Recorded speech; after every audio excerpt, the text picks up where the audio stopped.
الحمد لله وكفى وسلام على عباده الذين اصطفى أما بعد فأعوذ بالله من الشيطان الرجيم بسم الله الرحمن الرحيم إنهم فتية آمنوا بربهم وزدناهم هدى وربطنا على قلوبهم إذ قاموا فقالوا ربنا رب السماوات والأرض لن ندعو من دونه إلها لقد قلنا إذا شططا هؤلاء قوم اتخذوا من دونه آلهة لولا يأتون عليهم بسلطان بين فمن أظلم ممن افترى على الله كذبا صدق اللہ العظیم۔ معزز دینی ایمانی بھائیوں، اللہ تبارک و تعالیٰ نے اس آیت میں اصحاب کہف کے چند نوجوانوں کا تذکرہ کیا ہے کہ وہ وقت یاد کرنے کے قابل ہے جب لوگ بادشاہ وقت آخرت کا انکار کر رہے تھے، لیکن چند نوجوان ایسے کھڑے ہوئے جن کے دل کو اللہ نے مضبوطی کے ساتھ ثابت قدمی پر ایمان کے اوپر جمع دیا تھا، اور وہ پکار اٹھے کہ میرا رب اللہ ہے جو زمین و آسمان کا رب ہے۔ تو انہوں نے بادشاہ کے وقت کی بات نہیں مانی۔ اللہ نے ان کے ساتھ معاملہ یہ فرمایا کہ انہیں محفوظ بستی سے نکال کر ایک غار میں پہنچایا اور ان کی حفاظت فرمائی۔ پھر جب 309 سال کے بعد ایک ایسا بادشاہ متعین ہوتا ہے، ایسا حاکم اللہ کی طرف سے آتا ہے جو یقین رکھتا ہے کہ آخرت میں اللہ کے سامنے پیش ہونا ہے، وہی حقیقی معبود ہے، تو لوگ ان سے ملاقات بھی کرتے ہیں اور واپس ہو جاتے ہیں۔ اللہ کے حکم سے وہ غار پھر بند ہو جاتا ہے۔ تو اللہ کا معاملہ یہ ہے کہ اللہ انسانوں کی آزمائش کرتا ہے، ایمان والوں کی آزمائش کرتا ہے، مسلمانوں کی آزمائش کرتا ہے، تاکہ کھرے کھوٹے کی تمیز ہو جائے، سچے جھوٹے کی تمیز ہو جائے، اور جو لوگ سچے ہیں وہ ایمان میں اور پختہ ہو جائے، اور جو باطل ہیں وہ شکست کھا جائے۔ حالات آج کے جو دنیا کے ہیں، جو پیش کیے جا رہے ہیں، جو بنائے جا رہے ہیں، جو گڑھے جا رہے ہیں، جو خود بنا کر تیار کیے جا رہے ہیں، وہ حالات اللہ کی طرف سے ایک مسلمانوں کے لیے امتحان اور آزمائش کا وقت شروع ہو چکا ہے۔ ہم نظر اٹھا کر تاریخ پر دیکھیں، دنیا کی تاریخ اٹھا کر دیکھیں، تو وہاں پر یہ نظر آئے گا کہ ہر زمانے میں مقابلہ ہوا، اچھائی کا برائی کا، حق کا باطل کا، سچ اور جھوٹ کا۔ تو ہمیشہ اللہ کا دستور یہ رہا ہے کہ سچ غالب رہا، حق غالب رہا، اور باطل ہر زمانے میں چکناچور ہوا۔ وہی پھر ہونا ہے۔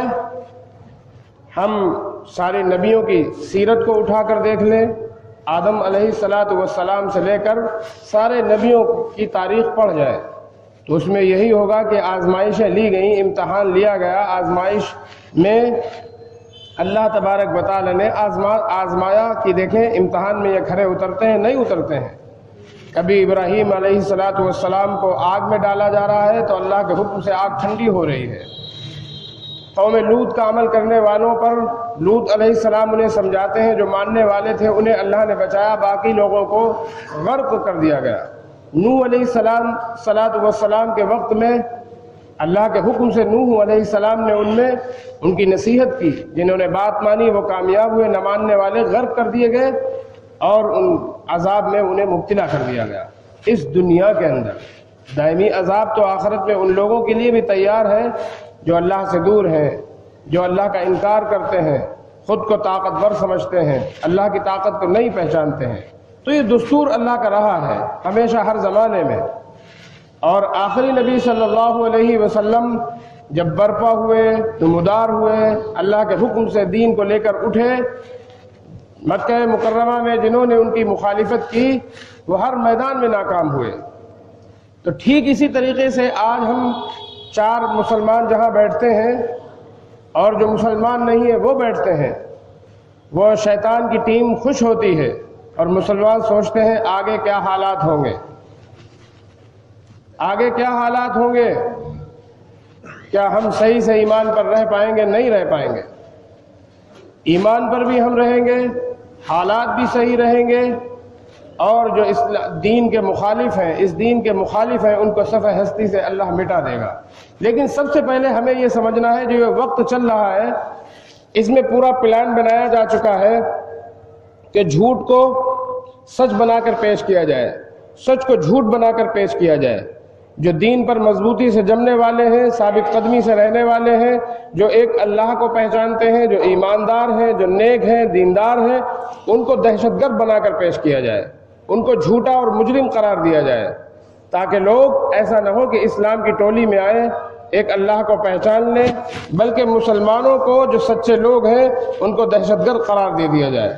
یہ ٹیم پوری دنیا میں اس طریقے سے ایک ہی پہلے یہ ہوتا تھا کہ فتنہ جو آتا تھا علاقوں میں آتا تھا۔ آج کا سب سے بڑا فتنہ یہ ہے جو آواز اٹھتی ہے پوری دنیا میں ایک ساتھ آواز اٹھتی ہے۔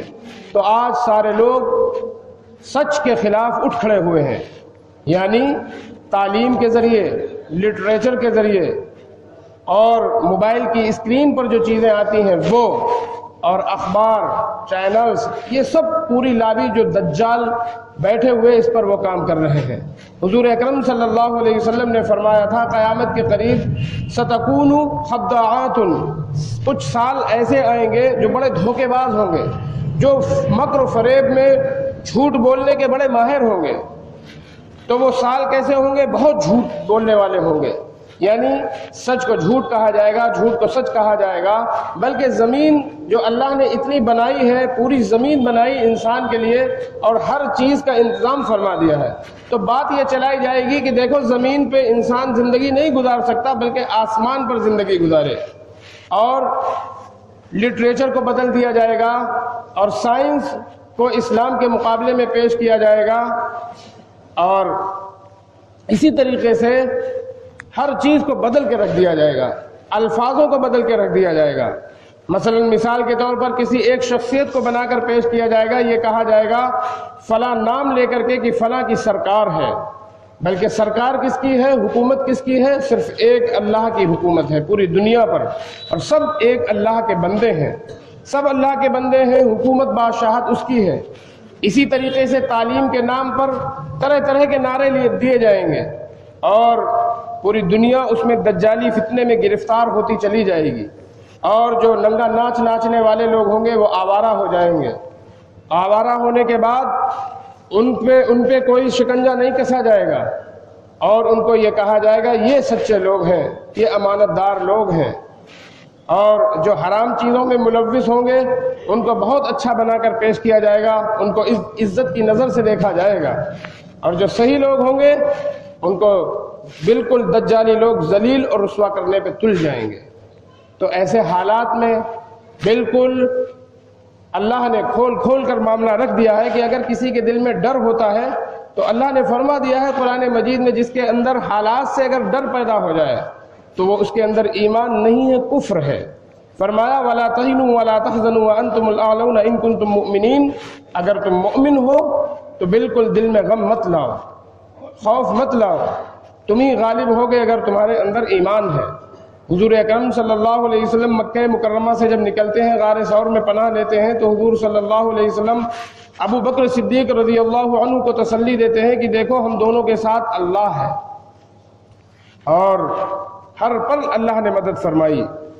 تو ایسے ہی اللہ تبارک و تعالیٰ آج امتحان لے رہا ہے، آزمائش لے رہا ہے، اور پھر مکہ مکرمہ کے حالات کو نظر میں رکھیے، وہاں پر حضور اکرم صلی اللہ علیہ وسلم فرما رہے ہیں، اعلان کیا جا رہا ہے کہ تم عرب و عجم کے مالک بن جاؤ گے اگر تم کلمے کے مطابق 100% اپنی زندگی گزارنے لگو، کلمے کے پوری دنیا کے تم مالک بن جاؤ گے۔ کیا ہو عرب کیا ہے بلکہ عجم، عرب کے علاوہ جتنے ممالک ہیں اس کے تم بادشاہ بن جاؤ گے، اس کے تم حاکم بن جاؤ گے۔ پھر حضور اکرم صلی اللہ علیہ وسلم نے یہ بھی فرمایا میرے بعد 30 جھوٹے دجال بھیجے جائیں گے جن کا دعویٰ یہی ہوگا کہ میں نبی ہوں، یعنی نبوت کے دعوے دار تو بہت ہو چکے، جن میں بڑے بڑے 30 جھوٹے دجال ہوں گے۔ فرمایا جبکہ میں آخری نبی ہوں، میں آخری نبی ہوں۔ تو اس طریقے سے دجل کے معنی ہوتے ہیں مکر کرنا، فریب کرنا، تلبیس کرنا، یعنی سچ میں جھوٹ ملا کر پیش کر دینا۔ قرآن میں دوسری چیزوں کو ملا کے پیش کرنا، حدیث میں دوسری چیزوں کو ملا کے پیش کر دینا، سنت کو بدعت کہہ دینا، بدعت کو سنت کہہ دینا، ہر چیز میں اچھے لوگوں کی عقل سمجھ نہ پائے کہ یہ صحیح چیز ہے کیا. یعنی جس کو خوب مہارت ہو، جو خوب ماہر ہو، وہی ڈوبا ہوا ہو، وہی سمجھ پائے گا کہ تلبیس کیا ہو رہی ہے، کس چیز میں گڑبڑ کیا جا رہا ہے. تو ملاوٹ کی جائے گی اور پوری دنیا مہارت کے ساتھ اکٹھی ہو جائے گی، لیکن آخر انجام کیا ہوگا؟ انجام یہ ہوگا اللہ کی طرف سے جتنے تلبیس کرنے والے ہوں گے سب شکست کھا جائیں گے. هو الذی ارسل رسولہ بالہدی ودین الحق.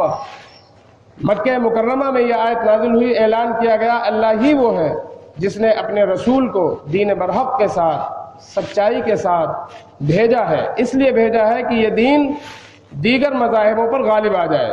مکہ مکرمہ میں جتنے دین ہیں سب دین مکہ مکرمہ میں مٹ چکے ہیں. چند لوگ ہیں جو دین پر عیسیٰ علیہ السلام کے طریقے پر عمل کرنے والے ہیں، باقی سب بھول چکے ہیں. تو یہ دین اب سارے دینوں پر غالب ہوگا. تو آج بھی جو ہمیں بڑی بڑی یونیورسٹیاں نظر آتی ہیں، بڑے بڑے کالجز نظر آتے ہیں، یہ سب اپنے دین سے، جو ان میں دین کو بالکل بھول چکے ہیں، تو اندر سے آوازیں اٹھتی ہیں اسلام کے لیے. تو اسلام کے لیے جو آوازیں اٹھ رہی ہیں یہ دل کی آواز ہے. والذی ارسل رسولہ بالہدی ودین الحق لیظہرہ علی الدین کلہ. آخری نبی کو اس لیے برپا کیا گیا ہے، آخری شریعت کو بھیج کر اس لیے برپا کیا گیا ہے کہ یہ دین، یہ طریقہ سارے دینوں پر غالب آ کے رہے گا. جیسے ہر زمانے میں غالب آیا ہے ایسے ہی پھر غالب آئے گا. ولو کرہ المشرکون. مشرکوں کو، کافروں کو جتنا ہی ناپسند آئے یہ دین، تو یہ دین ہر زمانے میں غالب ہے، غالب رہے گا. لیکن اس کے خلاف جو طاقتیں اٹھ گئی ہیں، اکٹھا ہو گئی ہیں، انہوں نے سب سے پہلے لٹریچر کو بدلا، سلیبس کو بدلا، کورس کو بدلا، اور جہاں جہاں پر اسلام کا نام تھا یا دیندار لوگوں کا نام تھا، اس کے چیپٹر تھے، اس کو بدل کے رکھ دیا گیا. ضرورت اس بات کی ہے کہ ہم سب اسلام کے نام پر صحیح لٹریچر تیار کریں. تیار کیا جا چکا ہے، اس کو حاصل کیا جائے. تو چند نوجوان تھے اس وقت، فرمایا اللہ نے سورہ کہف کے اندر، چند نوجوان تھے جس وقت آخرت کا انکار کیا جا رہا تھا، بادشاہ اپنے کو بڑا خدا بنا کر پیش کر رہا تھا، تو چند نوجوان تھے جو اللہ پر ایمان لائے تھے، اور اس ایمان کے بدلے میں اللہ نے انہیں ہدایت عطا فرمائی، سیدھی راہ دکھائی، اور ایسی راہ دکھائی کہ ان کے دل کو مضبوط کر دیا.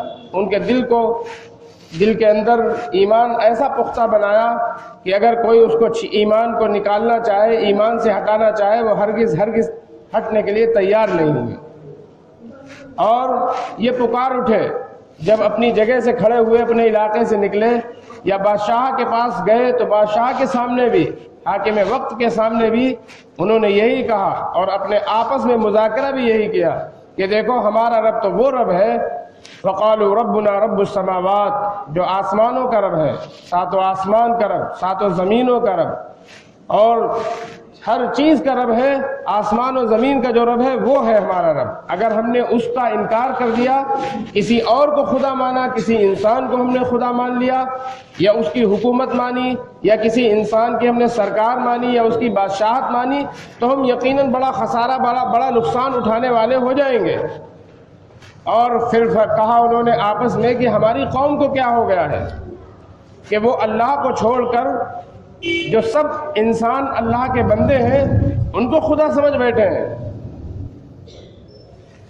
اللہ نے اس بات کی کوئی دلیل نہیں اتاری، کوئی سند نہیں دی کہ کوئی انسان کسی انسان کو خدا بنا لے، یا اس کی طاقت کو طاقتور، اس کی طاقت کو تسلیم کر لے.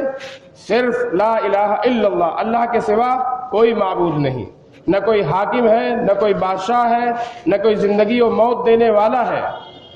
تو کیا ہے، انہوں نے آپس میں یہ کہا کہ میری قوم کو کیا ہو گیا ہے کہ یہ اللہ کے جتنے سارے انسان سب بندے ہیں انہی کو خدا سمجھ بیٹھے ہیں. اللہ نے اس کی کوئی سند نہیں اتاری ہے. اگر کوئی شخص ایسا کہتا ہے، زبان سے نہیں کہتا ہے لیکن دل میں کسی اور کی طاقت سمجھتا ہے، کسی اور کی حکومت سمجھتا ہے، تو یقیناً ایسا شخص بہت نقصان اٹھانے والا ہو جائے گا، بہت خسارہ اٹھانے والا ہو جائے گا، بہت اس کا گھاٹا ہو جائے گا، نقصان ہو جائے گا. تو اللہ نے ان کے دلوں کو ثابت قدمی سے جمایا، مضبوط کر دیا تھا۔ تو اس کے اندر یہ بتایا گیا ہے کہ حاکم اللہ ہے، تبارک الذی بیدہ الملک، بابرکت ہے وہ ذات جس کے قبضے قدرت میں پورے ملک کی باغ ڈور ہے، وہ ہر چیز پر قادر ہے، وہ جسے چاہے کرسی پہ بیٹھائے، جسے چاہے عزت دے، جسے چاہے ذلت دے۔ اور اللہ کی طرف سے آزمائشیں ہوتی ہیں۔ کیا لوگوں نے پھر یہ کہا اللہ نے، کیا لوگوں نے یہ سمجھ رکھا ہے کہ لوگوں کا امتحان نہیں ہوگا، کہ انہیں ایسے ہی چھوڑ دیا جائے گا، کھرے کھوٹے کی تمیز نہیں ہوگی، اور کیا ان کا امتحان نہیں ہوگا، فتنوں میں آزمائشوں میں مبتلا نہیں کیا جائے گا؟ ہم نے اس سے پہلے بھی آزمایا ہے، جتنے لوگ گزر چکے ہیں ان کا بھی امتحان لیا ہے۔ صحابہ کرام پر جب مکہ مکرمہ میں ظلم کے پہاڑ توڑے گئے، حضور اکرم صلی اللہ علیہ وسلم کی خدمت میں صحابہ کرام آئے، عرض کیا اے اللہ کے رسول صلی اللہ علیہ وسلم کب تک ہم صبر کرتے رہیں؟ تو حضور اکرم صلی اللہ علیہ وسلم نے فرمایا کہ تم سے پہلے جو لوگ گزر چکے ہیں ان کو زمین کے گڈھے میں کھڑا کیا جاتا تھا، کھڑا کرنے کے بعد بیچ سے آرا چرایا جاتا تھا، بدن کے 2 ٹکڑے کر دیے جاتے تھے، لیکن وہ ایمان سے نہیں پھرتے تھے۔ ایسے کسی کے ساتھ یہ ہوتا تھا کہ ان کو باندھ کر جکڑ کر باندھ دیا جاتا تھا، اور لوہے کی کنگھیاں چلائی جاتی تھیں، لوہے کی کنگھیوں سے ان کے سر سے بدن سے گوشت ان کا اتارا جاتا تھا، لیکن وہ ایمان سے نہیں پھرتے تھے، ایمان سے نہیں پھرتے تھے۔ تو اصل یہ ہے کہ اللہ کے نبی صلی اللہ علیہ وسلم نے فرمایا کہ قیامت کے قریب ایسے سال ہوں گے جو بہت جھوٹ بولنے والے ہوں گے، فریب بولنے والے ہوں گے، سچے کو جھوٹا، جھوٹے کو سچا کہا جائے گا، امانت دار کو خائن، خائن کو امانت دار کہا جائے گا۔ آج جتنا پیسہ انسان کماتا ہے، جو اس کے پاس پیسہ ہے، اس پہ بھی قبضہ دوسرے لوگوں کو کر لیا جائے گا۔ تجارت کی جائے گی، بزنس کیا جائے گا، اس پر بھی قبضہ دوسرے لوگوں کا کر لیا، دوسرے لوگ اس پر قبضہ کر لیں گے کہ اتنے پر اتنی رقم ہمیں چاہیے، رجسٹریشن کراؤ۔ تو یعنی جو پلان بنایا ہے تو اس پر پورے ہر چیز پر قبضہ کر کے پوری دنیا پر قبضہ کر لیا جائے گا۔ لیکن ہوگا کیا؟ جتنی آزمائشیں کی جائیں گی اس کے بعد شیطان ذلیل ہوگا، دجال رسوا ہوگا، کفر کا خاتمہ ہوگا، اسلام کا غلبہ ہوگا۔ یہ کب ہوگا؟ جب ہم اللہ سے اپنے رشتے کو مضبوط کریں گے۔ وَرَبَطْنَا عَلَىٰ قُلُوبِهِمْ، جو ایمان والے کھڑے ہوئے تھے ان کا دل اللہ سے مضبوط تھا اور اللہ سے بہت پختہ تھا، ایمان لائے تھے۔ تو ایمان لانے کے بعد حکومت اور طاقت صرف اللہ کی طاقت سمجھنا، اللہ کی حکومت سمجھنا، اس کے علاوہ کسی کو تسلیم نہ کرنا۔ اگر کسی طریقے سے آزمائش کی جائے کہ مسلمانوں کو گھیر لیا جائے اور پلان بنایا جائے، سب ایک ہو جائے، ایک ہونے کے بعد کفر، سارا کے سارا کفر اسلام کے خلاف ہو جائے، لیکن یہیں سے پھر یہ ہوگا کہ اللہ مسلمانوں کو کھڑا کرے گا۔ جب وہ ثابت قدمی کے ساتھ ایمان پر ڈٹیں گے، جمیں گے، تو اس کے ساتھ اللہ کی طرف سے نصرت آئے گی، مدد آئے گی۔ یا یہ ہوگا کہ اللہ آسمان سے عذاب کے ذریعے، زمین کے عذاب کے ذریعے جو اسلام کے مخالف ہیں ان کو ہلاک کیا جائے گا، یا مسلمانوں کے ذریعے ان کو ہلاک کیا جائے گا۔ مسلمانوں کو، ایمان والوں کو صرف اللہ پر بھروسہ کرنا چاہیے۔ بھروسے کے معنی یہ ہے کہ اپنے اسباب اختیار کرنے چاہیے، اسباب پر بھروسہ کرنے کے بجائے اللہ کی ذات پر بھروسہ کرنے چاہیے۔ ہم غور کریں کہ ہم نے کیا اسباب اختیار کیے۔ سب سے پہلے یہ ہے کہ کلمہ لا الہ الا اللہ ہم نے اللہ سے کتنا رشتہ جوڑا۔ تو سب سے پہلے اللہ کی طاقت کو دل کے اندر تسلیم کیا جائے، حضور اکرم صلی اللہ علیہ وسلم کی سنتوں سے محبت کی جائے، صحابہ کرام سے محبت کی جائے۔ اگر یہ چیز ہے تو اللہ کی محبت، اللہ کی نصرت ہمارے ساتھ ہے۔ اس کے ساتھ شرط یہ بھی ہے کہ ہم آپس میں لڑے جھگڑے نہیں، گروپ بندیاں نہ کریں، الگ الگ ٹولیاں نہ بنائیں، آپس میں محبت پیدا کریں، صفوں میں اتحاد پیدا کریں۔ تو یہ جب ہوگا ہمارے اندر تو اللہ تبارک و تعالی ہم سے راضی ہوگا۔ فرمایا اگر کسی مسلمان کی بیمار کی عیادت کرنے جاتا ہے تو 70 سال کی مسافت کے بقدر اس کو دور کر دیا جاتا ہے۔ تو ہمارا پڑوسی بیمار ہے، ہم اس کی عیادت کریں، آپس میں میل محبت رکھیں، ایک دوسرے کا خیال کریں۔ تو ایسی چیز شکل بنا کر پیش کر دی جائے گی۔ کوئی نہیں آئے گا حکومت کی طرف سے کہ ہم برائیاں کر رہے ہیں تو منع کیا جائے، تو ہمیں برائیوں سے دور رہنا ہوگا۔ اور اللہ سے اتنا رشتہ مضبوط کرنا ہوگا کہ اللہ کے حقوق کی رعایت کی جائے، اللہ کے حقوق کی پامالی نہ کی جائے۔ فرمایا کہ دیکھو تم اپنی صفوں میں اتحاد رکھنا، اتحاد قائم رکھنا، نماز کی پابندی رکھنا، رمضان کے روزے رکھنا، زکوٰۃ ادا کرنا، اور ہر اللہ کے حق کا خیال رکھنا، والدین کی خدمت کرنا۔ تو ایسے حالات بنا کر دنیا میں جو پیش کیے جائیں گے، لیکن جب مسلمان آپس میں اتحاد پیدا کریں گے، قرآن کو سینے سے لگائیں گے، صحابہ کرام کو اپنی زندگی میں نمونہ بنا کر پیش کریں گے، تو اللہ کی طرف سے مدد آئے گی، نصرت آئے گی۔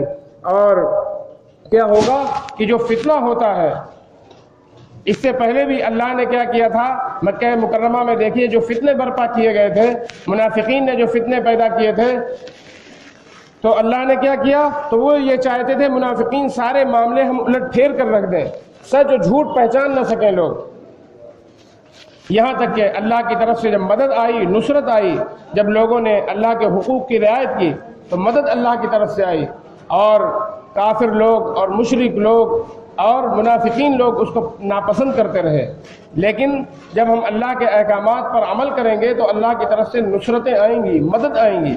آسمان کے فرشتے انتظار کر رہے ہیں، اللہ تبارک و تعالیٰ خود صدائیں لگا رہا ہے، مسلمانوں اٹھو، تم نبی اکرم صلی اللہ علیہ وسلم سے تمہارا رشتہ ہے، صحابہ کرام سے تمہیں محبت ہے، تم اسی طریقے سے اٹھو، قرآن کو گلے لگاؤ، نبی اکرم صلی اللہ علیہ وسلم کی سنتوں کو گلے لگاؤ، آپس میں محبت پیدا کرو، مسجدوں کو آباد کرو، نماز کی پابندی کرو، اور کیا کرو، کلمے کی صدا لگاؤ، کلمے کی بولی لگاؤ، تم دشمن سے مت گھبراؤ۔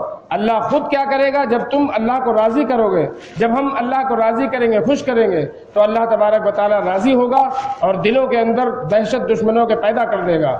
اگر کسی کے اندر یہ آ رہا ہے کہ بھائی حالات کیا ہوں گے، حالات بنے بنائے ہیں، حالات کیا ہے، نبی اکرم صلی اللہ علیہ وسلم نے فرما دیا ہے صاف بالکل، کیا اسلام دین غالب ہے، غالب رہے گا۔ پوری دنیا پر ہم نظر اٹھا کر دیکھیں، اس وقت دنیا بڑی قسم پرسی میں مبتلا ہے، بڑی آزمائش میں مبتلا ہے، اور لوگوں کی نظریں صرف اسلام کی طرف لگی ہیں۔ تو جن کے ہاتھ میں طاقت ہے، حکومت ہے، وہ سارے لوگ اسلام کے خلاف اس وقت مل گئے ہیں، بلکہ نوجوانوں کو یہ کیا جا رہا ہے، جو نوجوان ہیں ان کو اٹھایا جائے، ان کو دہشت گرد قرار دے دیا جائے اور ان کو جیلوں میں ڈال دیا جائے، کہیں یو پی سے، کہیں اس کے علاوہ دوسرے اسٹیٹوں سے، ریاستوں سے اٹھا کر جیلوں میں ڈال دیا جائے، ان کو دہشت گرد قرار دے دیا جائے، تاکہ لوگ مسلمان کو دیکھیں، یہ ایک دم سے نظر ان کے ذہن میں یہ آ جائے کہ مسلمان ایسے ہوتے ہیں۔ بلکہ میڈیا پر، اخباروں پر، چینلز پر ایسے لوگوں کو لایا جائے گا جو دجالی لوگ ہوں گے، جھوٹ فریب میں ماہر ہوں گے، اسلام کے خلاف باتیں پیش کریں گے۔ تو اسلام غالب ہے، ایسے لوگ باتیں پیش کرنے والے وہ خود ذلیل و رسوا ہو جائیں گے۔ سب سے پہلے ہم اس بات پر اپنی بات ختم کرتے ہیں کہ ہم خود حقیقت کو سمجھیں، سچائی کو سمجھیں، سنت پر عمل کریں، نمازوں کا اہتمام کریں، اللہ تبارک و تعالی ہم سے راضی و خوش ہوگا۔ وآخر دعوانا الحمد للہ رب العالمین۔